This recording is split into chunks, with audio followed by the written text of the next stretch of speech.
Shalom anak-anak yang terkasih dalam Tuhan. Saya Budi Wibowo. Kita akan mempelajari pendidikan agama Kristen dan Budi Pekerti kelas 7, baptisan sebagai tanda menjadi milik Kristus. Sebelum kita memulai pembelajaran kita pada kali ini, kita akan berdoa terlebih dahulu. Bapa, terima kasih untuk penyertaan-Mu sepanjang hidup kami Tuhan, sehingga kami boleh ada sampai saat ini oleh karena anugerah-Mu. Bapak, kalau sebentar kami akan melakukan pembelajaran pendidikan agama Kristen dan Budi Pekerti kelas 7. Kiranya Engkau sertai kami, Engkau berkati kami dengan hikmat-Mu. Di dalam nama Tuhan Yesus Kristus kami mengucap syukur dan berdoa. Haleluya. Amin.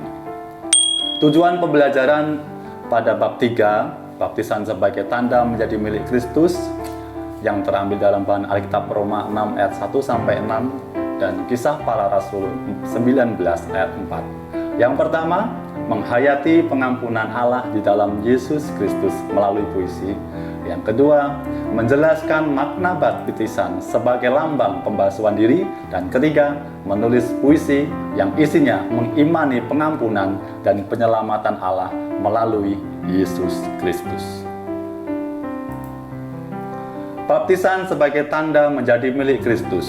Mari kita buka Alkitab kita di dalam Kisah Para Rasul 19 ayat yang keempat dan Roma 6 ayat 1-6. Kisah Para Rasul 19 ayat 4. Kata Paulus, baptisan Yohanes adalah pembaptisan orang yang telah bertobat, dan ia berkata kepada orang banyak bahwa mereka harus percaya kepada Dia yang datang kemudian daripadanya, yaitu Yesus. Dan Roma 6 ayat 1-6, demikian firman Tuhan. Jika demikian, apakah yang hendak kita katakan? Bolehkah kita bertekun dalam dosa supaya semakin bertambah kasih karunia itu? Sekali-kali tidak.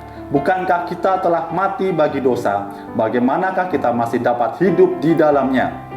Atau tidak tahukah kamu bahwa kita semua yang telah dibaptis dalam Kristus telah dibaptis dalam kematiannya? Dengan demikian kita telah dikuburkan bersama-sama dengan Dia oleh baptisan dalam kematian, supaya sama seperti Kristus telah dibangkitkan dari antara orang mati oleh kemuliaan Bapa, demikian juga kita akan hidup dalam hidup yang baru. Sebab jika kita telah menjadi satu dengan apa yang sama dengan kematiannya, kita juga akan menjadi satu dengan apa yang sama dengan kebangkitannya. Karena itu kita tahu bahwa manusia lama kita telah turut disalibkan supaya tubuh dosa kita hilang kuasanya, agar jangan kita menghambakan diri lagi kepada dosa. Sebelumnya kalian bisa lihat pada gambar di samping ada sebuah sakramen dalam sebuah gereja. Di sana ada seorang anak yang sedang dibaptis oleh pemimpin gereja tersebut. Sekarang kemukakan secara lisan hasil wawancaramu dengan orang tua kamu di rumah. Kapan kamu dibaptis, siapa yang membaptismu, dan apa kata orang tuamu tentang arti baptisan. Saya dibaptis pada tanggal 4 Mei 2004. Saya dibaptis oleh Pendeta Daniel Hartono dari Gereja Isa Al-Masih Jemaat Kalipancur. Dan menurut orang tua saya, arti baptisan adalah pengakuan iman percaya kepada Yesus Kristus. Presentasikan laporan hasil temuan dari berbagai bacaan mengenai arti baptisan, tujuan baptisan, dan persyaratan orang menerima baptisan. Jika kamu tidak mencari dari berbagai bacaan, kamu dapat mempresentasikan hasil wawancaramu dengan pendeta atau majelis di gerejamu. Memahami arti baptisan menurut Alkitab. Baptisan berasal dari bahasa Yunani, yaitu baptizo, yang memiliki arti menyelamkan atau mencelupkan. Di dalam Injil Markus 7 ayat 4 dan Lukas 11 ayat 38 tampak bahwa baptisan merupakan adat istiadat Yahudi mengenai membasuh anggota tubuh dengan air sebagai simbol pembersihan diri. Di dalam Perjanjian Lama dahulu, baptisan itu sudah dilakukan atau sebagai adat istiadat dari bangsa Yahudi. Dan adat kebiasaan ini berkaitan dengan makna baptisan sebagai pembasuhan atau membersihkan dengan air. Kalian ingat kisah Naaman ketika disuruh dibaptis atau mencelupkan diri di Sungai Yordan untuk mentahirkan, untuk membersihkan dari kustanya. Melalui perantara Nabi Elisa di dalam 2 Raja-Raja, kalian bisa lihat kisah mereka di situ. Dalam kitab Roma 6 ayat 1-6 yang tadi sudah kita baca bersama-sama, Rasul Paulus memberikan penekanan pada arti baptisan. Kalian bisa baca sampai dari ayat 1-6 seperti yang kalian lihat dalam slide di samping. Nah, baptisan Yohanes adalah baptisan pertobatan yang dilakukan di Sungai Yordan. Kalian tahu tentunya Yohanes Pembaptis. Kita bisa lihat sisanya di beberapa awal-awal Injil, baik di Matius, Markus, dan di Yohanes. Di sana tampil seorang tokoh yang bernama Yohanes Pembaptis. Sebenarnya orang Yahudi yang hidup jauh sebelum zaman Yohanes Pembaptis pun sudah mengenal adanya pembaptisan, yaitu melalui adat pembasuhan seperti yang dilakukan oleh Nabi Elisa terhadap Naaman, seperti yang tadi saya sampaikan di awal tadi. Adat pembasuhan Perjanjian Lama lebih mempunyai arti sebagai penyucian diri, sedangkan baptisan Yohanes bersifat eskatologis menuju kepada Kristus yang akan membaptiskan dengan Roh Kudus. Markus 1 ayat 4-8. Berbicara tentang eskatologis, itu adalah sebuah pembicaraan pemenuhan dari penggenapan sebuah nubuatan. Yesus Kristus datang ke dunia sudah menjadi dari sebagian pemenuhan itu, dan pada akhir zaman nanti kita akan dibaptis oleh Kristus dengan Roh. Baptisan Yohanes sekalipun bermakna penyucian diri dari dosa ataupun pembasuhan, namun sifatnya melambangkan pertobatan dan pengharapan akan kebangkitan Kristus. Bagaimana dengan baptisan anak-anak? Siapa yang sudah pernah dilakukan baptisan anak-anak oleh orang tua kalian melalui gereja kalian? Di sini kita akan bahas mengenai baptisan anak-anak. Gereja mengakui dan melaksanakan baptisan anak dari usia bayi dan baptisan dewasa. Akan tetapi, ada juga beberapa gereja yang hanya mengakui baptisan orang dewasa. Kalian bisa baca di dalam Injil Lukas 18 ayat 16a, Matius 19 ayat 14a, Markus 10 ayat 14a. Di sana kalian bisa melihat bahwa Yesus memarahi murid-muridnya yang ingin menghalang-halangi anak-anak datang kepadanya. Dia mengatakan, biarkanlah anak-anak itu datang kepadaku, jangan menghalang-halangi mereka. Yesus memberkati anak-anak. Maka baptisan anak-anak juga memiliki dasar dalam Alkitab bahwa Yesus sendiri menyambut anak-anak dan memberkati mereka. Jadi, baptisan anak-anak memiliki dasar dalam Alkitab. Begitu pula baptisan orang dewasa. Kemudian baptisan merupakan sebuah perintah Yesus. Dalam Injil Matius 28 ayat 19-20, kalian nanti bisa baca di rumah masing-masing, Yesus meminta murid-muridnya untuk pergi ke seluruh penjuru bumi, kabarkan Injil Kerajaan Allah, dan baptis orang-orang percaya dalam nama Bapa, Anak, dan Roh Kudus. Atau yang sering kita dengar sebagai sebuah amanat agung dari Yesus, perintah kepada kita untuk mengabarkan Injil sampai ke seluruh bumi. Yesus menginginkan agar keselamatan diperluas mencakup seluruh bangsa. Keselamatan yang pada mulanya dipahami hanya milik bangsa Israel sebagai umat pilihannya, kini diperluas Yesus menjadi milik semua bangsa.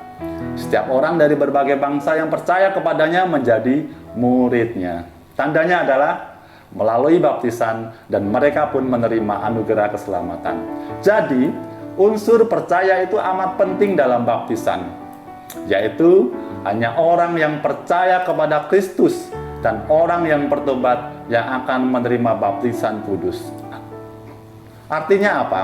Di sini dalam baptisan syaratnya adalah percaya dan bertobat tanpa dipaksakan oleh orang lain. Yesus sendiri menjalani baptisan oleh Yohanes Pembaptis di Sungai Yordan. Ketika dia dibaptis, turunlah Roh Kudus ke atas kepalanya, dan ada suara dari langit yang mengatakan, "Inilah anakku yang kukasihi, kepadanya aku berkenan."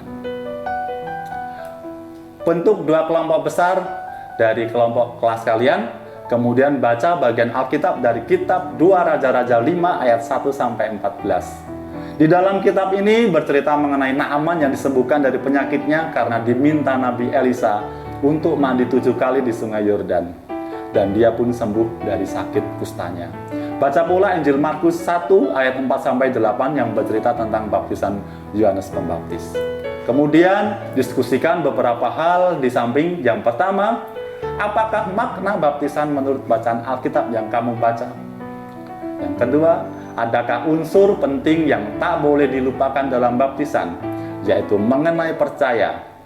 Apakah perbedaan antara baptisan dalam Markus 1 ayat 4 sampai 8 dan baptisan dalam 2 Raja-Raja 5 ayat 1 sampai 14?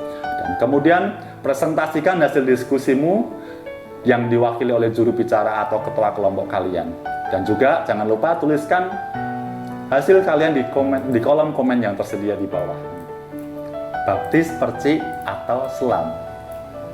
Sejak beberapa waktu yang lalu, banyak terjadi perdebatan mengenai cara baptisan mana yang lebih alkitabiah. Namun, Alkitab tidak memberikan penekanan pada cara baptis tertentu. Alkitab lebih memberikan penekanan pada makna baptisan. Di dalam setiap gereja melakukan cara baptisan menurut tradisi dan aturan gereja masing-masing. Tetapi yang paling ditekankan di sini dan paling penting bukan cara seseorang dibaptis, melainkan makna baptisan itu sendiri. Buatlah sebuah puisi yang berisi keyakinanmu bahwa kamu mengimani pengampunan Allah melalui Yesus Kristus.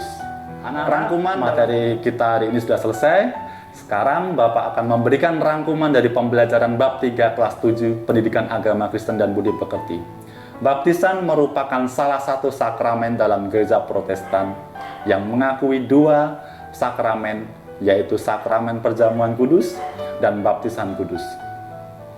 Baptisan kudus merupakan tanda seseorang menjadi bagian dari persekutuan orang percaya yang telah bertobat dan bersedia hidup baru dalam anugerah Yesus Kristus. Semua orang yang telah dibaptis dalam nama Bapa, Putra, dan Roh Kudus adalah orang-orang yang telah menjadi bagian atau anggota dari persekutuan orang percaya. Jika seseorang dibaptis pada masa kanak-kanaknya, dia dibaptis berdasarkan pengakuan dan iman orang tuanya. Pada penugasan pembelajaran Pendidikan Agama Kristen dan Budi Pekerti kelas 7 ini, carilah dari berbagai sumber pemahaman tentang dosa dan pertobatan serta hal-hal yang berkaitan dengannya. Pada minggu depan nanti kita akan diskusikan di dalam kelas kembali. Kamu dapat bertanya kepada pendeta atau majelis di tempat tinggalmu. Mari sebelum kita mengakhiri dalam pembelajaran kali ini, kita bernyanyi satu buah pujian. Anak-anak, sebelum kita mengakhiri pembelajaran kita pada kesempatan kali ini, mari kita nyanyikan satu buah pujian. Tuhan, inilah hidupku. Tuhan, inilah hidupku.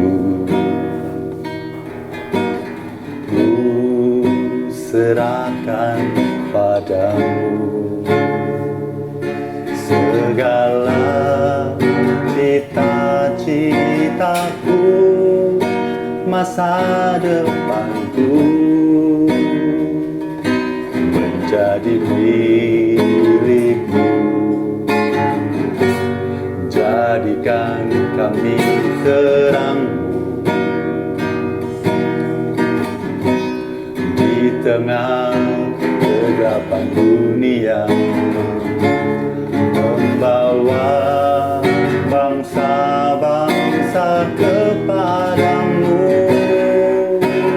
Tuhan, ini kerinduanku bagimu Tuhan, seluruh hidupku. Pakailah Tuhan bagi kemuliaan-Mu.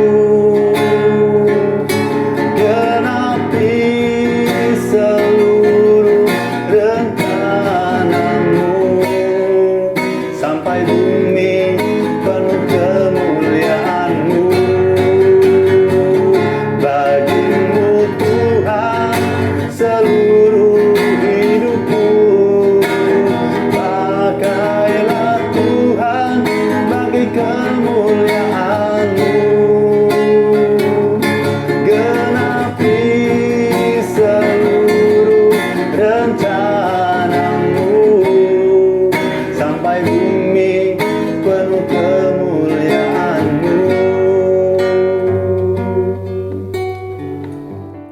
berdoa. Terima kasih Tuhan, terima kasih untuk penyertaan-Mu selama pembelajaran kami ya Tuhan. Terima kasih untuk berkat-Mu, kiranya Engkau sertai kami untuk di pembelajaran-pembelajaran yang selanjutnya Tuhan. Di dalam nama Tuhan Yesus Kristus kami mengucap syukur dan berdoa. Haleluya, amin. Pembelajaran pada kali ini sudah selesai. Jangan lupa untuk terus ikuti pembelajaran-pembelajaran yang selanjutnya. Tuhan Yesus memberkati.